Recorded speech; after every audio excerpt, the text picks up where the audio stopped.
time I'm here in England, in Yorkshire, and I'm sitting with some very interesting person. Actually, I have to ask if he is a human. He's part human, but I hear that you are a hybrid, so you're not just human.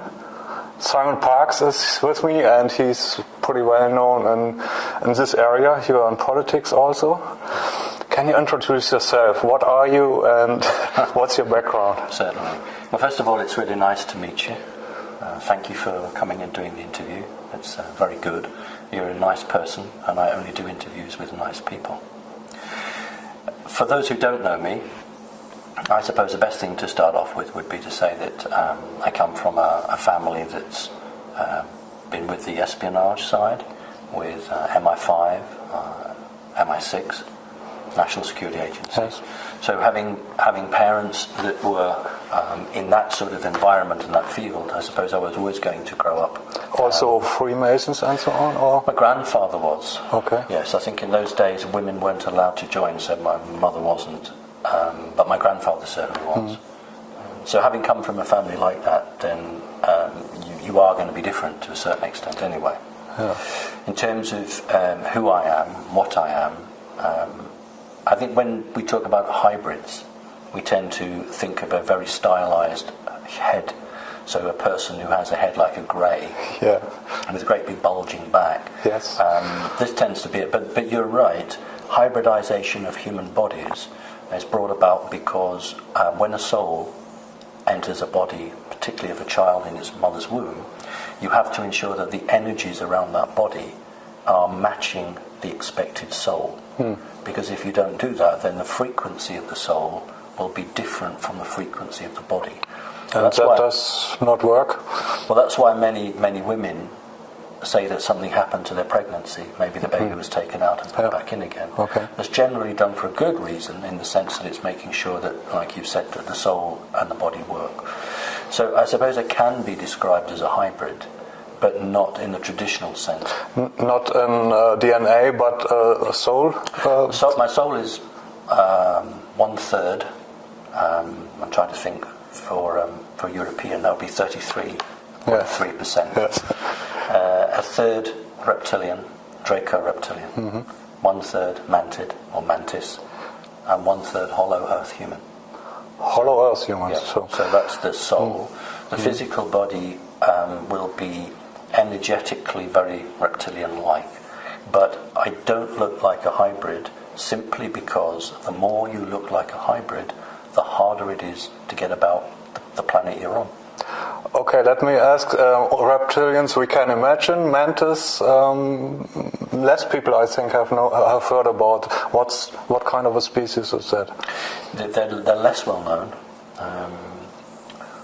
They look very insectoid, and many people who have mantis experiences are very scared of wasps because they remind them of mantis. Mantis, I think between 6 foot and 8 foot tall, very hard sort of body. Eyes take up maybe nearly a quarter to a third of the head. So very insectoid looking, divided into 3 groups. Walking upright, Yes. like humans? Absolutely. They're humanoid. Yeah. Okay. Yeah. So don't think of an insect body with the thorax and the abdomen and the legs sticking out at the side. They have proper hips. Okay. So they are very humanoid. Okay. But they are a very ancient race, and they have a job title, such as the Universal Master, and they play the referee in disputes. So wherever there's a difficulty, this is in the 4th frequency, in the 4th dimension, then they would basically go in and try and make an arrangement between the warring parties. Okay, now we have 3 species, not from humankind that we know of. You have mentioned the Hollow Earth. Do you have access to the knowledge, the background, or how did you grow up? You grow up like a normal child, and after a while your parents tell you, you're not just a human, you are, or have you been aware of all that? I wasn't aware of all of it, no, not at all of it. I certainly knew from a very young age that I had these odd creatures that would come to visit me as a child. I certainly knew about practicing magic because that's what we did. Mm-hmm. In the family? Yes, but not black magic. My mother was not a Satanist, so we were not allowed to have any satanic material in the house because she was against that end of it. But my grandfather was the other way. My grandfather believed in the black magic. And my grandfather, these are my biological parents, grandparents and grandparent, would always argue how I should be brought up. So they would have different ideas how I should be schooled and done. So, yes, interesting. I was aware of the creatures that would visit me. I would remember what had happened. I learned not to talk about it outside of the house. But, sorry when I interrupt you all the time, but there's so many questions coming up. Other kids grow up and they see monsters and parents say there are no monsters, okay. So after a while they don't see anything anymore. How has it been in your family when you say, when you saw something? Did they say, yeah, that's real? Or what my mother said was, draw it and I'll take it to my friends and show them. So I would draw it with crayons and felt pens and paper, and then she would take them into the people she worked with, and that's how it was. Do you have some of those pictures? Yes, but you didn't ask me to bring them. If you'd asked me to bring them, I'd have brought them. Maybe we get some and can insert them later, okay? Sure. Yeah.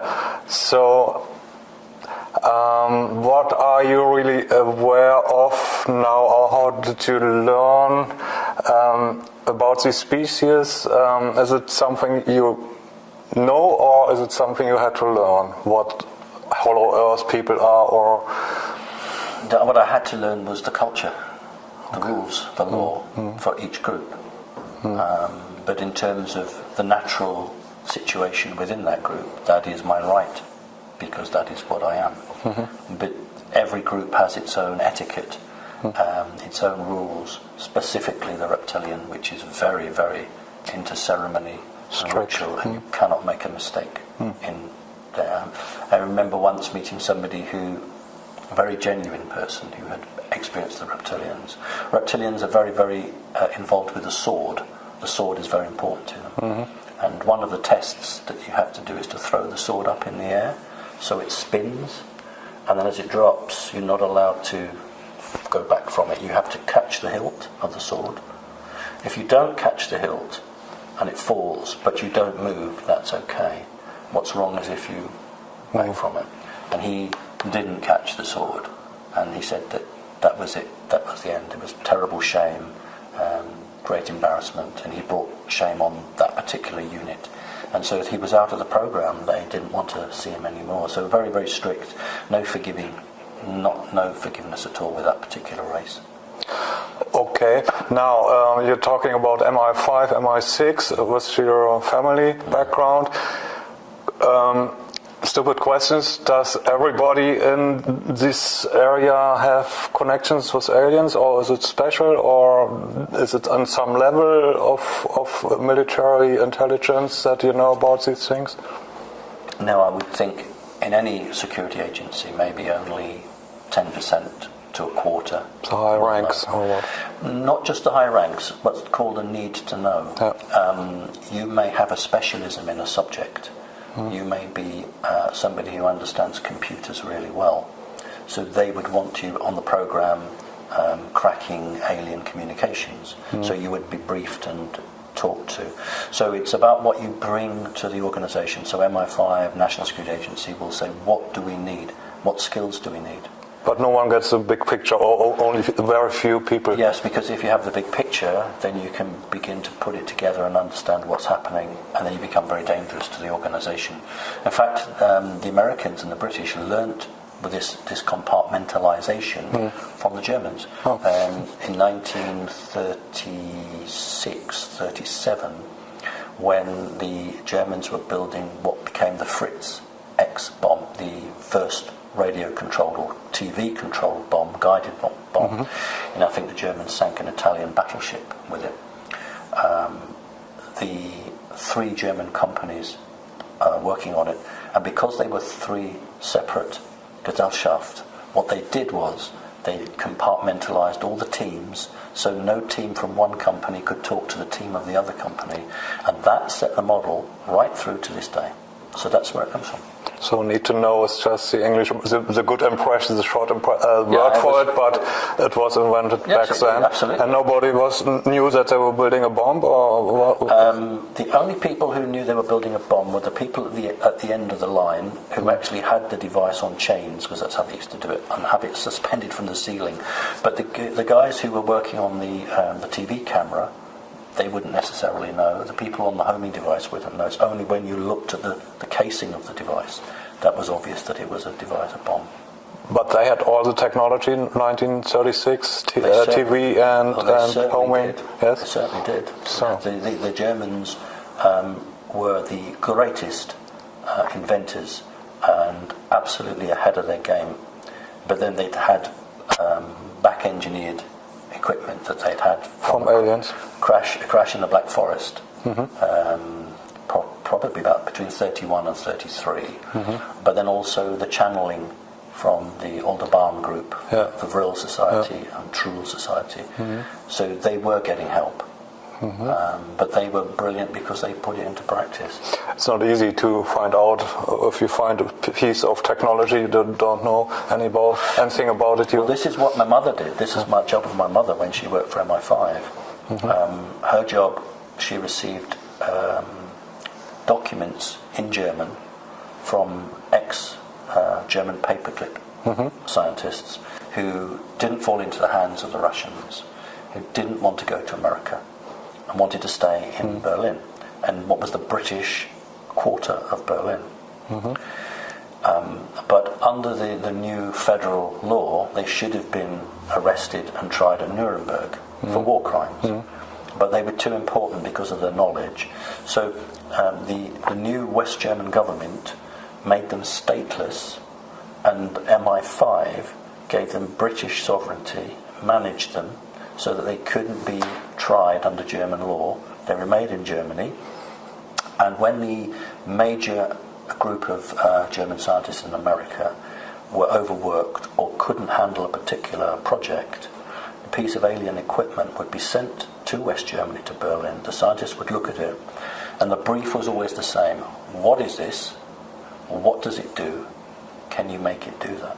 And they would then produce a document, never big, between 6-7 pages and 15 pages, blueprints, maps, all in German, which would arrive, and the agent would bring it to my mother with, in those days, it was called a dictaphone. And you used to put your foot on a pedal to make the tape. The interesting, mother only wanted German equipment, so the typewriter she had was an Adler and Grundig. Everything was German. You wouldn't have anything other than German equipment because it was the best. And the guy who would give her the tape was a linguist. So he would say one sentence in German, one sentence in English. She would type out into English this document. And then when the document was finished, a car would arrive for her. She'd have a pass code words with the driver, get in the car, and off she'd go with it. This is the funny bit. Monday to Friday I was a schoolboy. I went to school. Saturday and Sunday, mother worked at home. I didn't. And watching her? Well, she would stop for lunch.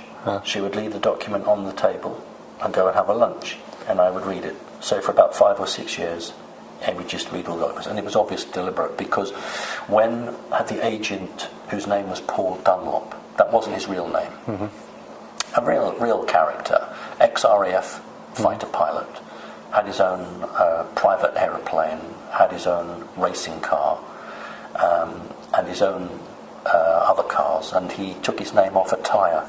So he said, my name is going to be Paul Dunlop, exactly. And he made a joke of it. But what was interesting, I would be about 7 years old, and he would come to the house. He was a brilliant man. I mean, maybe 12 languages, 15 languages, absolutely brilliant man. And my mother would go and make a cup of coffee, and then he would play with me. So we would lay chairs out, and we would play aeroplanes. And he would be the fighter pilot, I would be his co-pilot. And the game we would play would be Chase the UFO. So we would play that. Mother would come in with a coffee, but he wouldn't jump up and be embarrassed. He would just carry on the game until we finished a point. And the only time I was ever asked to leave the room was when Mother signed the Official Secrets Act. And I later learned there's some rule in Britain that the only people who can be there is the agent and the person. Everyone else has to leave the room. But every other time, they would have a conversation about Roswell, about space weapons, whatever, and I was never asked to leave the room. So now I look back on it now, this isn't by chance. This was deliberate. But at the time, I just accepted it.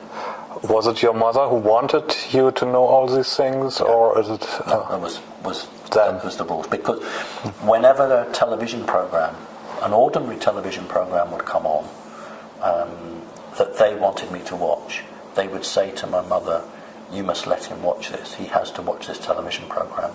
One of them was a program called The Prisoner, which went out, I think, on Friday for the first time in 1967 or 1968. And that was late. It was at 9 o'clock at night. And that was past my bedtime. Yeah. But Mother said, you have to watch this. They want you to watch it. So I would watch all the series of The Prisoner. And the other one was The Avengers. Yeah, I had to watch The Avengers. I like them. Yeah. So this was an instructions coming from them that's what they wanted. It was part of the plan. Now, I know you want to ask a question, but the other interesting, I was only talking to a woman the other week who, in America, and her father worked for the CIA, and she was also made to watch The Avengers and The Prisoner. So clearly, for certain families in Britain, America, and it must be in Europe as well, this was something that you had to do. And there's a pattern forming here, so I find that very, very fascinating. Yeah, fascinating is everything. Let me go back to the Germans who found a crashed UFO in the Schwarzwald. And what kind of species was that? Were there survivors, alien beings, or just... No, the whole object was to give technology. You see, it is illegal from a universal standpoint to give a lower race technology. You can't do that. But what you do is you give it as a present. So it was an accident? Yes, absolutely. Okay. Absolutely. So that you can't claim to be giving them the technology. So it would be from a grey type race working on behalf of a reptilian group, possibly in a group from Orion. So that would have been the crash there. But when Hitler turned against the Bushes, the Bushes family, because of the oil, no longer wanted to get the oil from them and wanted to get the oil from Russia. That's when the assistance broke from them, and that's when America got its own UFO crash, so that the books were balanced. The difference was that the Germans, when they went to the power plant, they didn't understand the concept of a bomb, but the Germans understood the concept of flight. So when they looked at the nuclear power plant in the crashed UFO, they didn't decide to make a weapon with it. They said, how can we power the craft? When the Americans looked at the power plant of the crashed UFO they said, how can we make a bomb out of it? And the reason for that was that you had Einstein, because Einstein, being Jewish, had left Germany a year or 2 years before, and he was involved in those projects. So that's why the Americans had the bomb and the Germans didn't, because they both had crashed technology, but they came at it from different angles. But the Germans couldn't make anything out of it to win the war, or because they didn't develop weapons, or because what was the reason? You've answered your own question. They didn't have energy-based weapons at that time. If you have a true flying saucer, let's use the word, if you have a true flying saucer, you can't put a three-dimensional weapon onto it. Because it would destabilise it. And they tried. They put 30mm cannon. They tried everything on them. It just won't work. But that's why they were working on microwaves. It was actually the Scottish, a man from Scotland in Great Britain, who discovered microwaves just before the beginning of the Second World War. And it was offered to the Americans as a part of the presents America was being offered to bring them in to support Britain during the war. So microwaves were discovered by the British, but the Germans were already working on a different form of microwave. And I think had they had another 2 to 3 years, they would have been able to mount some form of sound weapon in that craft. So the crafts were there, they were available, but they had no means of making an offensive capability out of them. And this is the difference. You see, the ordinary established historians don't understand. When Adolf Hitler talked about secret weapons, ordinary historians think he was referring to the V1 and the V2. It wasn't. He was referring to these wonderful machines, but they couldn't weaponize them. A lot of questions coming up. You can use the technology for the good or the bad, and the aliens who accidentally dropped them, what were their intentions? To give them technology for good reasons or not so good reasons? I think there are several factions of the grey species. Yes. So, can you say something? Yes. There is a group, very high alien group, very negative to humans, called the Archons. And the Archons wish to basically turn humans into robots. One of the ways of doing that is to give a very new race, and the human race is a very young and new race, it's not really grown up at all, give it toys that it can't understand. So that was part of the parcel. The other parcel is that if I want to read your secrets, and you are in a hard copy paper world, I've either got to read your mind, or I've got to physically materialize in your building and open a filing cabinet and literally go through it. But if I teach you about digital technology, I can be a million miles away, and I can just lift all the information out of your computers, and you don't even know it. That's what we have today? That's what we have today. So that's whatever we are using is digital, the cameras? Well, that's why in both Angela Merkel and President Putin, Angela Merkel has 12 typewriters, Erica typewriters, and Putin has 6. And they both have the most sensitive information is no longer done on computer. It is done on 1936 typewriters, so that they can't be read by the National Security Agency. And the reason they went for 1936 typewriters, there is a massive stock of ribbons. That is the reason they went for it. But what's ironic is that Germany and Russia fought a war in the Second World War, and they're both now using German typewriters. But that is because nothing is secret. Everything can be read. Yeah, everything that's digital, and yes. So we probably don't have an idea what can be done, because it's not only technology, but maybe there are forces that can read our mind or see what we're doing without having any bugs here. Well, there is a very interesting video on YouTube, and it might be good if you can link somehow to it. It's very famous. It's done by NASA, and it's the one where an energy beam weapon fires from Earth, and then it's an alien spacecraft takes an evasive action. I'm sure you're familiar with that. Seems like. Well, what happens is that back in those days, that was Ronald Reagan's Star Wars, that the weapon was accurate, but the software that ran that machine wasn't fast enough to cope with the weapon.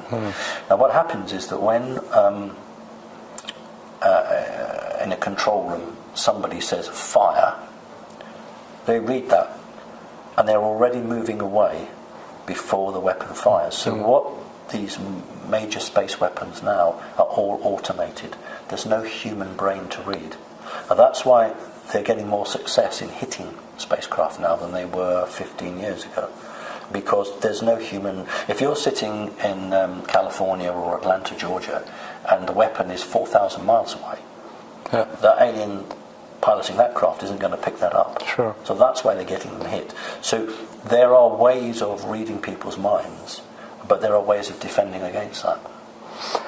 But the technology, is there the danger of artificial intelligence becoming dangerous to us, like in Terminator, or there's a lot of sci-fi topics that they really go berserk or want to kill us?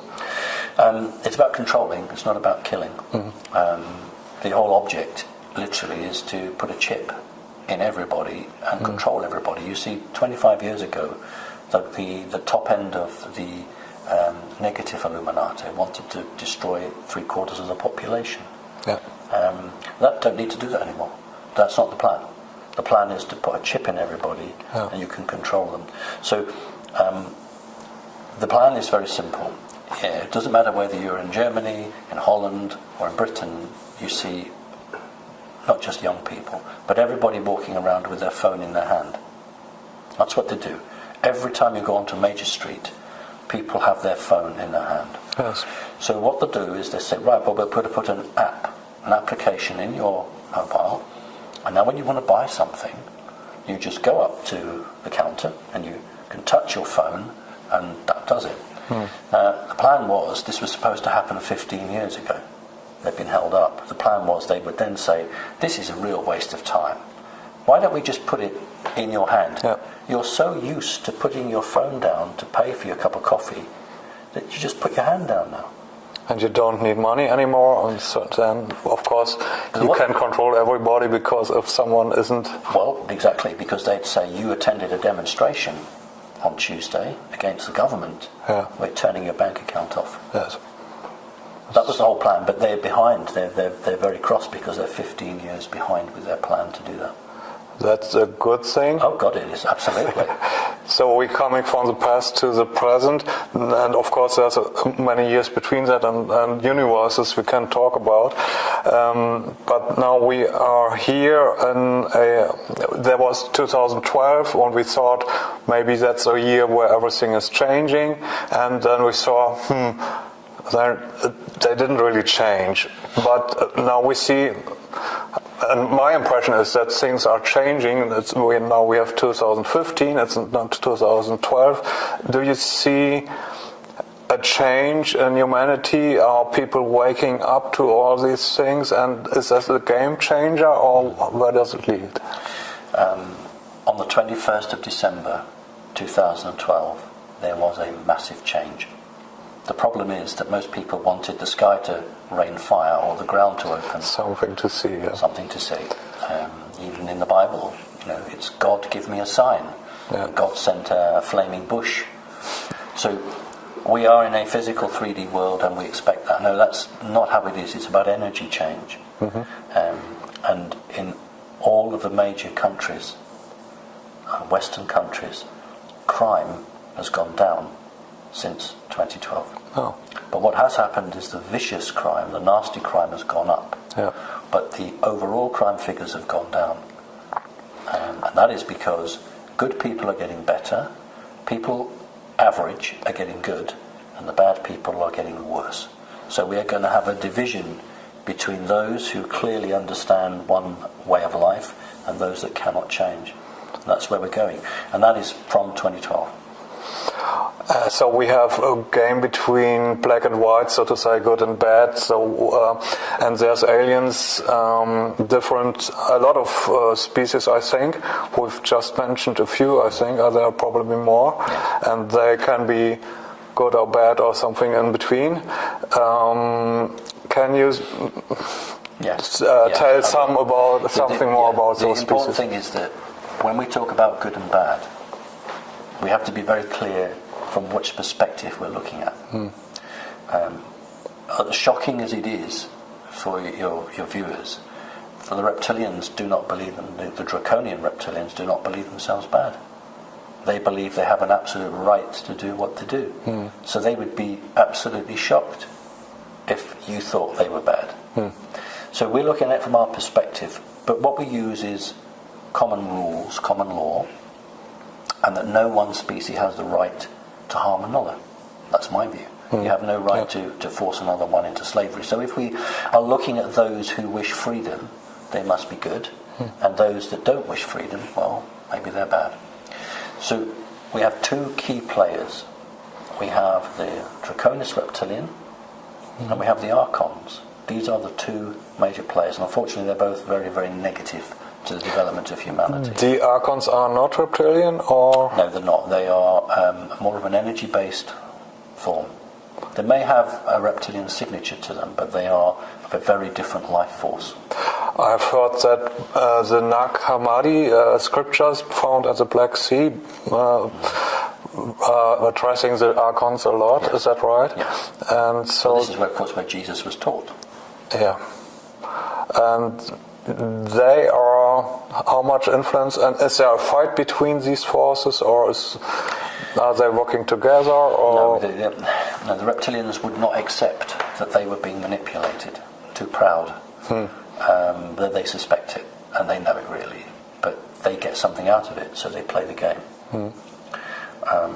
But we have a loose confederation of humanoid beings who have a responsibility to Earth humans, who in the last 5 years have formed a council or a federation, whatever you want to call it. So that's the white dragons or something, or not? No, those would be more to do. My understanding would be what the white and the red dragons. These are ones linked with China, but we'll come back to that. So what I'm saying is that there have always been individual human races who, operating individually, have become involved on this planet to try and balance the books. But in the last 5 years, these groups have worked together as a team, and this is what's causing the change, because one group on its own couldn't counter the negative effects, but 5 or 6 groups working together can, and that's where we are at the moment. You said they're humanoid, but that doesn't mean humans like us. No. So they can, you said 4, 5 or 6 species. Can you elaborate about them? Well, what I would say is that all humans originally had 12 strands of DNA. Okay. And sometime between maybe 220, 250,000 years ago, the humans were tricked by a reptilian task force and had the 10 strands removed. But the law of the universe is that living matter like that cannot be destroyed. And so it was turned into an energy form and phased between the 3rd and 4th dimension. And that's what your higher self is. That's what hangs over your body. And so when the New Age talks about ascension, that's not really right. We're actually drawing our DNA into our bodies energetically. Now, each of those strands of DNA relate to an alien race. Because through that we have connection to any race really, but any race that has a connection with humans. So a race that's playing a very important part at the moment are the Nordics in terms of Russia, and the tall whites in terms of America. So you have a range of beings right across the spectrum, or either just vying for some bit of real estate, as the Americans would say, or positioning themselves so when the change comes, they want to be in on the act.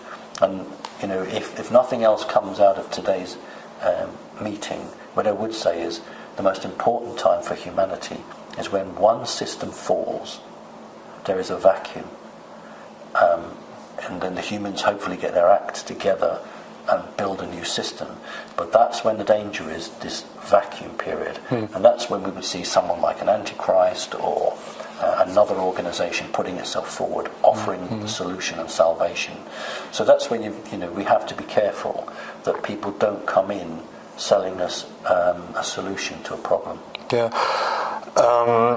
It's complex. There are these forces who want to work for humanity together, but there's also the negative forces, and they're all working together with parts of governments.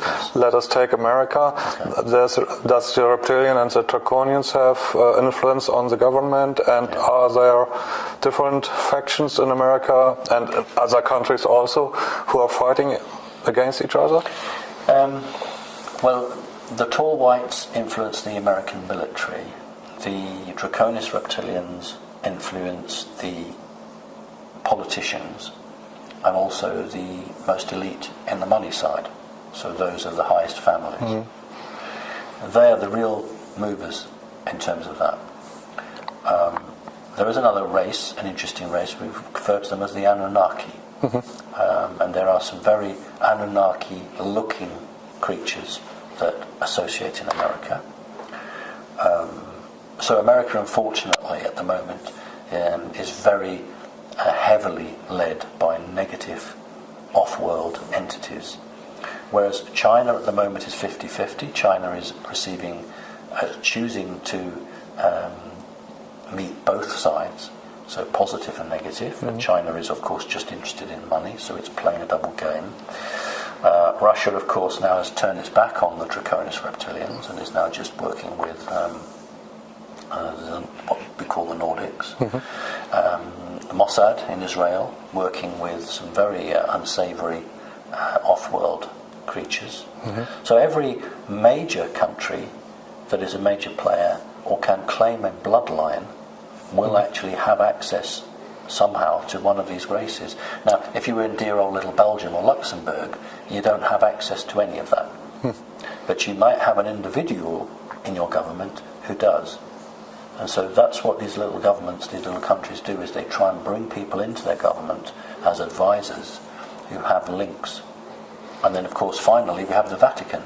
Yeah. So the Vatican is incredibly powerful and will make decisions on behalf of governments.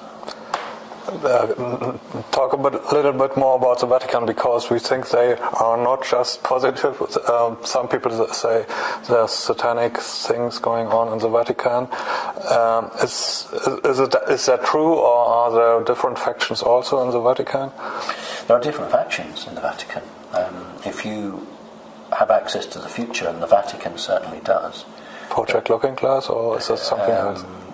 Well, they have a different way of doing it. Project Looking Glass is an American military type of project. The Vatican uses more magical. But see, when I refer to magic, to me magic is not magic, magic is science. And that's how the Vatican would look on it. So they have their own methods for looking into the future. And they look at what we call timelines. Yeah. And they look to see which timeline puts the Vatican on the best possible result. So they'll look at that, and they will then decide how they need to position, who needs to win this election, who should be the Pope, who should be this. It's all designed to try and keep the Vatican in the driving seat. So all of these are key players, but within that there are people who say, maybe we're on the losing side, so maybe we should try and make friends. Now, that's not actually making friends for the right reason, but it's making it for the wrong reason. But I suppose as long as the hands of the clock are still 1 minute to midnight, somebody could make a change. So that's where we are at the moment. People are deciding before midnight strikes which side of the fence are they on. And this time is now, or in the future? Well, I think the next 2.5 years. Yes. 2.5 years, 2017 really. And you say there are timelines, so that is of course complicated because there can different futures. And are they fixed or are they changing? I mean, there are sci-fi movies who are dealing with timelines, and you see it's mind-boggling because there's lots of possibilities. And is it true that we can change into another timeline? We are on a timeline now that is positive. And we've been on that maybe for 15 years. Several attempts to take us off this timeline have been made without success. So we are on a fixed timeline which is generally positive for humanity. And this is one of the reasons that anyone who's negative might want to leave the planet, because it's not the home for them in the future. You say 2017. Can you say what's happening from now, 2015, in the next couple of years? Yes, is there war, or is there... To a certain extent. Well, there have been, in the last 7 years, there have been 3 attempts to start a Third World War. Each time it's been prevented. Sometimes it's been the attempt for a nuclear bomb. Sometimes it's been provocative actions. Maybe your listeners will remember some years ago a Russian submarine called the Minsk sank. Well, the Americans got to it first because it was in very deep water. Kursk, that was it. Right. Kursk, So, yes. Okay. Yeah. I'm thinking. I thought the Minsk, Kursk. The Americans got it first. And 3 nuclear warheads were missing. The Americans made off with 3 nuclear warheads. That's why they sent the Americans were the only ones that had a robotic submarine that could go to that depth. And there was an attempt within the last 3 years to try to detonate one of those warheads. Very clever, because there would not be a lie to say a Russian bomb has exploded. Do you see how that works energetically? Yeah. There's been a Russian bomb, a nuclear bomb, and then the media would just immediately assume that that has been launched by the Russians. Well, it won't So be. that was one time. There have been several other times. It's very well documented that the Prime Minister, the President, I can't remember, of Israel, ordered his Chief of Staff and the Chief of the Air Force to attack Iran. And they refused point blank, which is the very first time in Israel's history that any senior general has refused an order from a legitimate civilian government. But they knew it would create a third world war, and that was the whole plan of it. So there have been many attempts, and over the last 6 weeks, America and Britain have attempted to create another war with Russia, which hasn't occurred. So we are in difficult times, but we're on a positive timeline. So I don't envisage a catastrophic war at all. But you say 2017 is a year where everything changes and then there's a vacuum because negative beings are leaving the earth, or how can we imagine that? Okay. Well, things are already changing. In every country, it is becoming harder and harder for an elected government to lie to its people. Yeah. Harder and harder. Yeah. Human consciousness has expanded so greatly that nearly everything is seen and known.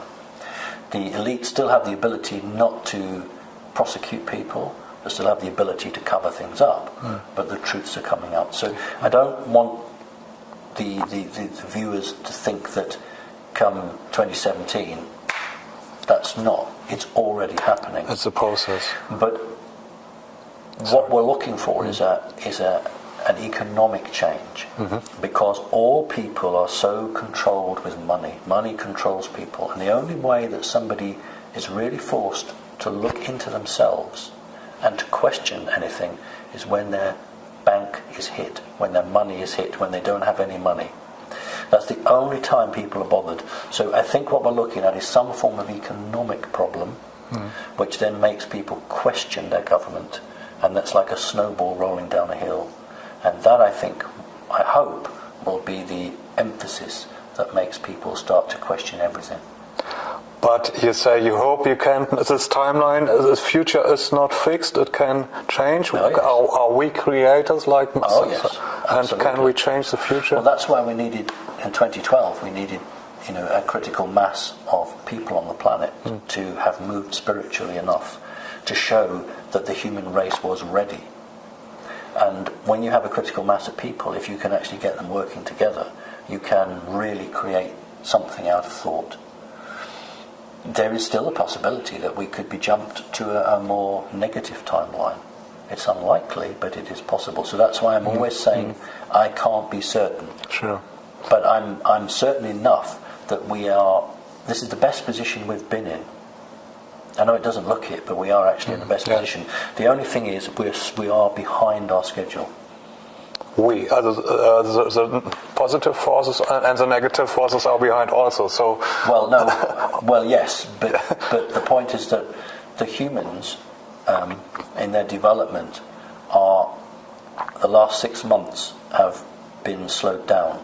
That's what I mean. So they're behind. They were doing really well, and then probably there was what we call a blanket of energy around the Earth. It was a reptilian energy. It was like if you imagine dropping a blanket over something, it smothers it, doesn't it? It smothers it, and this is what they did. And it's had a slowing up effect on people's spirituality. But also the negatives are delayed, but the negatives are delayed more. The negatives have been delayed on a technological level and also on an energy-based level. So if we were to look at the two on balance, then the positive side is ahead, but not by much. And there's a deadline for the dark forces to reach their goal, or? That's right, 2017. Yeah. And if they don't manage till then, they have to leave? If they don't manage it, then they'll never gain control. Then those that can... They know it? Yes. That's what the Georgia Guidestones were. That's why they were symbolically taken down and smashed, and they were given a date of 2016. Those that can leave will leave. Those that can leave have already probably left with all the gold that they could take with them. But there will be an awful lot of people who can't leave. They'll be the ones that'll be running around with not knowing what to do.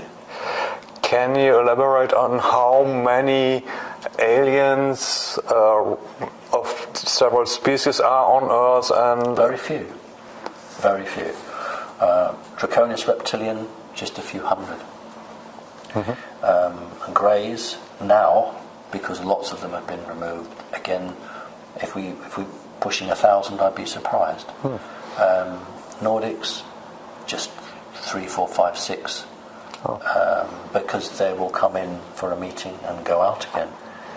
You don't want people to think that these alien groups sit there all the time. They don't, because you can get caught, you can cause problems. So they will come in, have a meeting. This is what happens with the Rothschilds. Once a quarter or once a month, depending, the Rothschilds will sit down with all heads of family. They have these chairs with the holes in the back, so for the tails of the, is that right? Spines as well. Yeah. Okay. Yeah. That's always the big wooden chair that sits at the front, and then the families all sit around in a circle or a semicircle around, and each family member has to make a report over what he's done, and then the entity listens. So, but they then go. So they don't sit there all the time. How do they go, by spacecraft, or are there portals like something? A portal, yeah.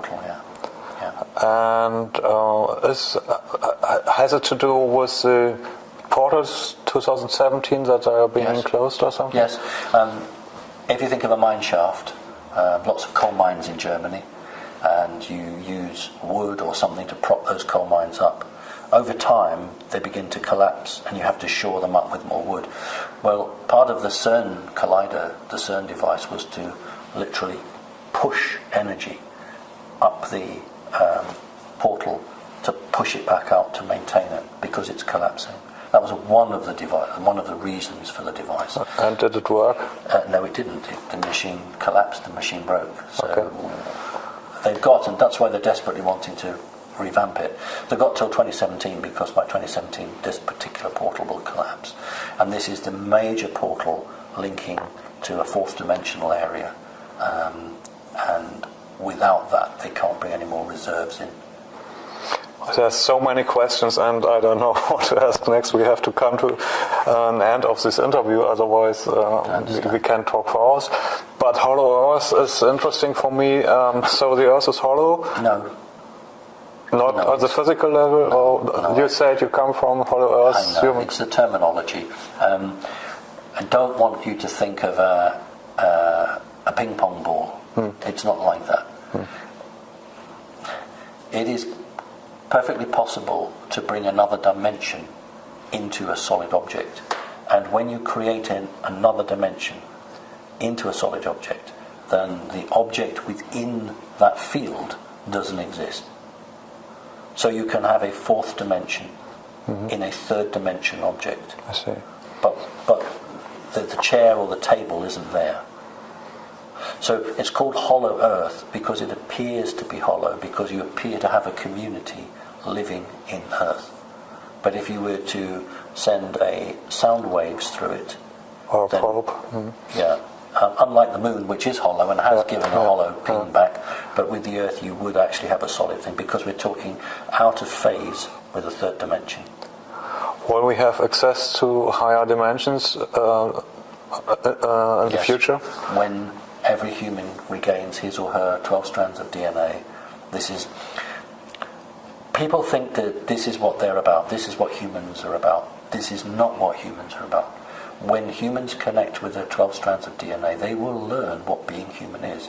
We won't need the internet because we'll have telepathy. All humans originally had telepathy. Telekinesis, the ability to move objects around, that's normal for humans with 12 strands. But you see, a human with 2 strands of physical DNA, which is what we have on this planet, you are intelligent enough to work, but you're not intelligent enough to think yourself out of prison. That's the slave system. This is why we only have 2 strands of DNA. But when we reconnect, energy-wise, we will be able to create a reality. And the best way I can describe it is like that. You create a reality here, and the denseness is incapable of reaching your thought, because you have created another way beyond the thought processes of this entity. And that is the only way humans will become free, because they will change their reality, they will change their way they are. On a physical way, it's like if you go to get the bus at 9 o'clock in the morning, and you think, right, I'm going to go at 5 to 9 in the morning. So that's a physical, but on an energy way, you can change how you are. And that is what will happen. Because other than that, we will not be able to outthink these creatures who are vastly superior intellectually to us. Is there anything that we, our audience, can do now to change the game for themselves, to remember what we really are, or is there any advice for our audience? It's difficult, because humans generally always want an organisation to come in and save them. Yeah. And I always make the joke about the 7th Cavalry, they blow the bugle and the 7th Cavalry gallops to the rescue. Yeah. And all throughout, on a serious note here, all throughout Earth's history, people have looked for a saviour. And this is wrong. Because people need to look to themselves. So I say to people, trust yourself. When you see somebody, ask yourself, is he or she real? Are they genuine? Is what they're saying, does it sound good for me? That's the way to be. Now, I don't believe in fear, and I don't believe in making people scared. So that's not what this is about. But what people can do is take reasonable precautions. There may be some disruptions in the 2 years to come. There's no harm in having 2 or 3 weeks worth of bottled water. There's no harm in having 2 or 3 weeks worth of tinned food. And if you have a cat or a dog, bring some of that in. Have a method for cooking, gas canisters. But it's not about starvation. It's about disruptions, maybe to power supply, maybe rationing of fuel for motor cars. So that's how we can prepare on a physical level. On an energetic level, find other people like yourself, find groups, because at some point the internet will be taken down. Not forever, but for a period of time. So establish contact now with groups, and form meditation groups, send healing to different places. If you think that there's a political leader who is under pressure, send some good work to him or her. So actively take the fight to the enemy. Now that's where we are now. But if a person doesn't want to do that, doesn't want to put their head above the parapet, as we say in England, that's fine, I fully understand that. There's other things they can do. They could do some research, or they could support their friends. So everyone who's good should do what they can to help others. And that's the difference between serving yourself and serving the wider population. So what I'd say to people is, don't panic, trust yourself, and if you can help the human population, please do so. So that's a nice ending of our interview. Of course, we could talk for hours, like I said before, but there's a lot of interviews around on the internet with you, and Henning Witte will do some with you, and it's very interesting. It's been great to talk to you, and I hope our audience will make something out of it. And thank you for the insight. Pleasure. Thank you.